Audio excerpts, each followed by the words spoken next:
আসসালামু আলাইকুম দর্শক, আজকে একটি কমপ্লিট কাজ নিয়ে আসলাম আপনাদের মাঝে। আমাদের জিপসাম এবং ওয়ালের যে কালারগুলো আছে এগুলো সম্পূর্ণ হয়েছে।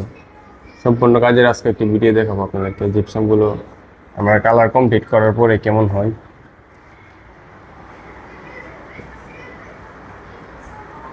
চতুর্পাশ দিয়ে আমরা গোলাপের স্ট্রিপ এবং গোলাপের কর্নার লাগিয়েছি, এবং গোলাপের স্ট্রিপ লাগানোর 18 ইঞ্চি পর আমরা আবার একটি সিলিং স্ট্রিপ ব্যবহার করেছি। এটা হলো আমাদের সিলিং স্ট্রিপটি। এখানে আমাদেরকে সিলিং স্ট্রিপ ব্যবহার করা আছে, এবং ফ্যানের পয়েন্টে আমরা মাঝখানে 56 ইঞ্চি একটা ফ্লাওয়ার ব্যবহার করেছি। ভিউয়ার্স, আপনারা যারা এই ধরনের জিপসাম কম বাজেটের মধ্যে করাতে চাচ্ছেন, আমাদের ভিডিওর স্ক্রিনে দেওয়া নাম্বারে আমাদের সাথে যোগাযোগ করতে পারেন। আমরা দক্ষতার সাথে এই ধরনের জিপসাম এবং ইন্টেরিয়র ডিজাইনের কাজগুলো করে থাকি। দর্শক দেখায়, যদি ওয়ালেও কিন্তু আমরা লাক্সারি পেইন্ট করে দিয়েছি,